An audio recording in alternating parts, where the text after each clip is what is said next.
Now, welcome to another edition of News from Naboo with Thor's Lighting Takes. And let's get right to the news. Somehow, Galactic Starcruiser might return. Don't say that. Don't give me hope. I know Don't it do that. only, officially shut its doors September 30th. Wait, it did already shut it. It's over. That's right. It is over. There was no fanfare at all for its It's currently final renting out mission. to a Spirit Halloween, I believe. Oh, well, that makes sense. Of course. The biggest spirit Halloween on Earth. Yes. It closed less than 2 years after it opened. I didn't even realize it was closed yet. I knew that when we were initially reported on it, it was coming, but it happened almost a month ago. But there's some interesting new intel out there. Intel? Yes. I like it. Intel.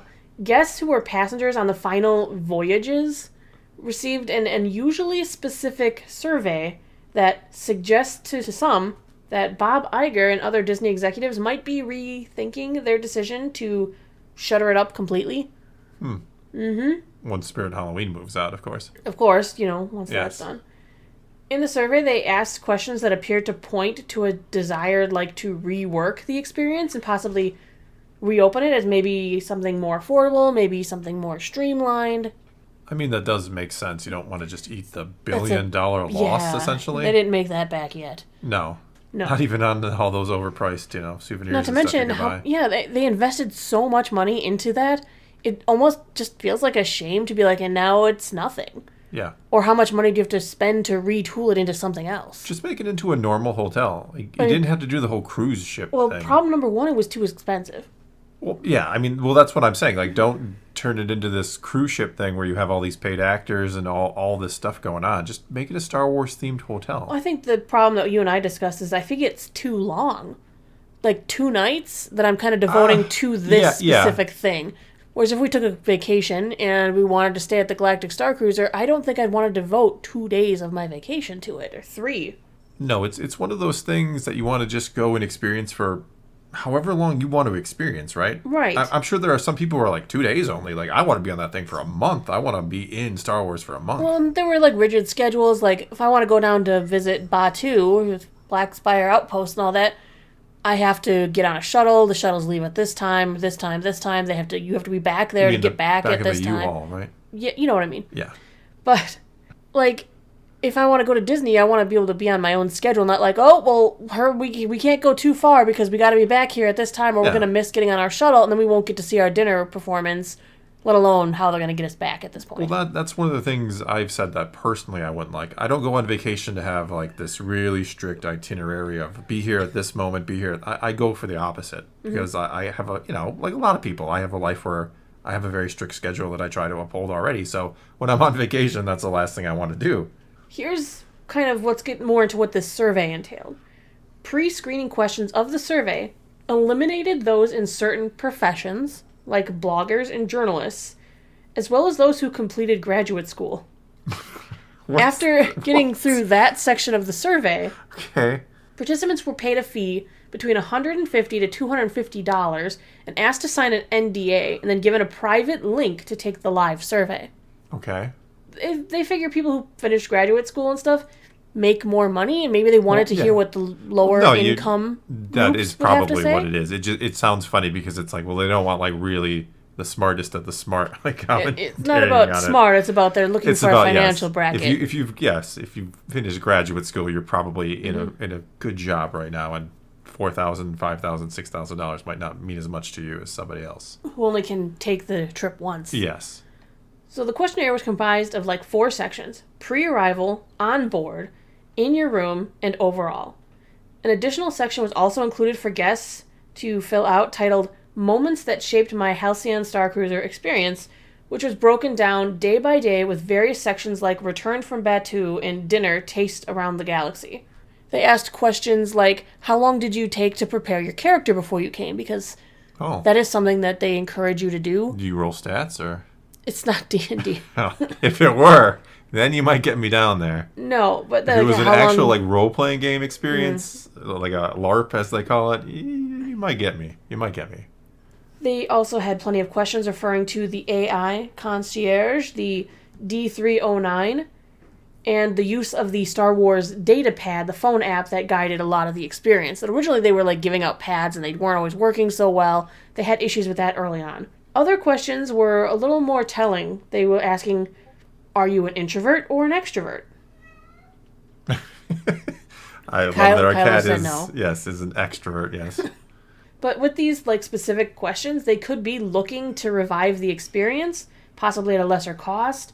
They could also just be trying to exit it with as much data as possible for somewhere down the road.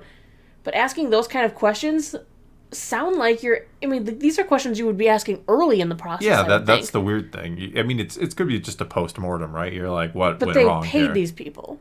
Well, sure, but $250, that's only a fraction of their money back when you really think about it. But, early surveys and stuff weren't getting paid to take these surveys. Yeah. It was optional. These people, they really want them to complete this, so they're like, we're going to pay you. It's interesting because we took out the people who have lots of money, and we're going to pay you money. Yeah. Because we need this information. Well, these are the people who win at the bitter end who already knew this was going to be done. Mm-hmm. So that I don't know if that's would change your perspective at all, or if they cared about your perspective. If you knew this was closing, like, are you sad that it's closing?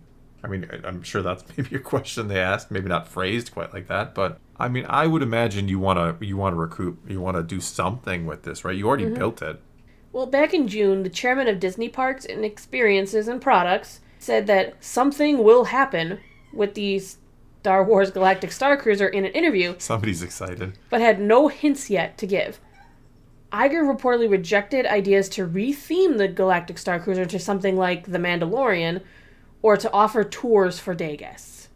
So Iger didn't like those ideas, but they want to do something. I mean, it was too expensive. $5,000 for 2 nights, 3 days, this immersive adventure to become part of Star Wars story. It sounded great with these themed meals and live entertainment, climactic battles.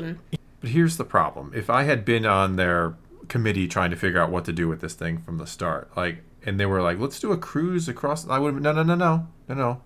Nobody thinks cruise when they think Star Wars. Mm-hmm. I get it, it's a ship, and you want to tie it to your Batuu, your Galaxy's Edge, but this isn't what people think of when they think Star Wars. Mm-hmm.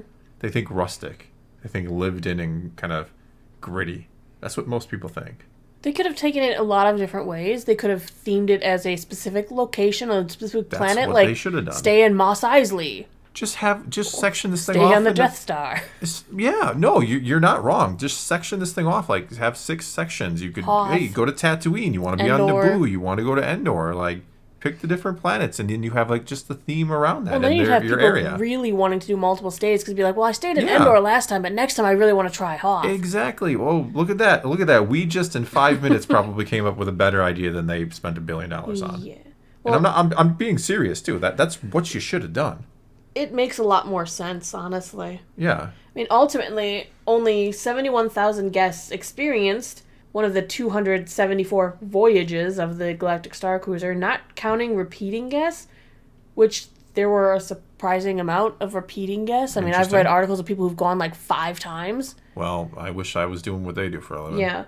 The hotel had an average occupancy rate of 70%, meaning that some cruises had an occupancy as low as 20%. Wow. Yes. Well, that's why we closed it, right? You can't keep it function open at when that. you've got such a low numbers, yeah. Which is a shame. I mean, I wanted them to succeed, but I wanted them to have a better idea to succeed with. Yeah, I would agree with you. Like, I have no, spite towards... we've seen videos, we've seen people who put a lot of time and effort into building this, and, I do feel bad for them. I mean, I'm not a fan of Disney, per se, but I don't, have spite towards the people who work there, who put their blood, sweat, and tears into this place, and... I don't have any problem with that. I just wish you had a better idea that would have worked better for a lot more people than those who can afford to spend $5,000 for 2 nights at a hotel. Right. It kind of takes away from that Star Wars is for everyone that they want when it's Star Wars is for people who can afford it. Yeah, it's so funny that we were in this age of everybody can use the Force and Star Wars is for absolutely everybody except if you want to go here, then it's just for the super rich. Not super rich, but, well off. Well, the next thing I kind of want to talk about today is we've been following the actor strike, and hopefully we've hit something that might turn the tides on it, because I need this thing to be over, because it's going to delay projects that I've been really excited to see, and it hurts me, man. Like, Dune got delayed, Deadpool is talking about being delayed now.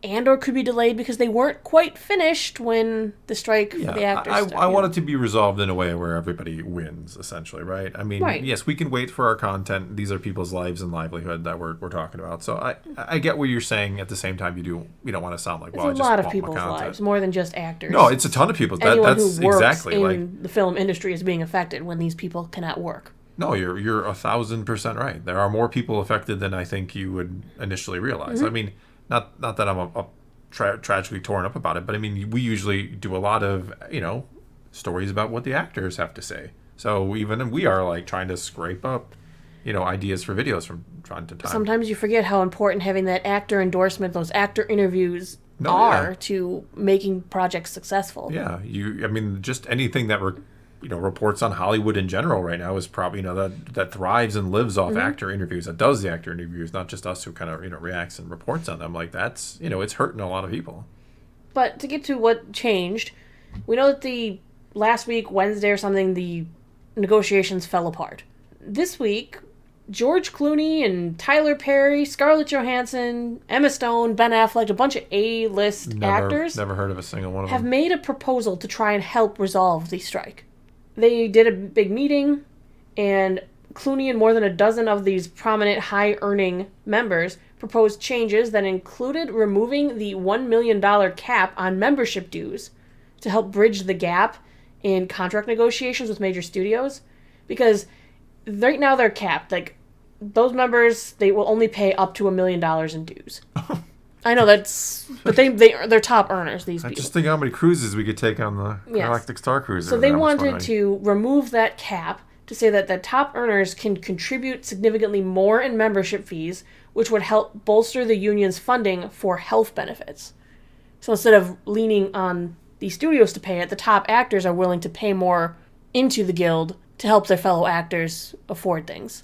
Clooney told Deadline that these actors, they wanted to help end the strike.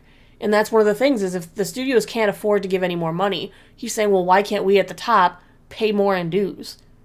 Sure. I mean, if they're making that much money that they can easily throw away $1 million to dues. You're making a lot of money if $1 million to your union fees is not a lot off your back. So here's what George Clooney said. A lot of top earners want to be part of the solution. We've offered to remove the cap on dues, which would bring over $50 million to the union annually. Well over $150 million over the next 3 years.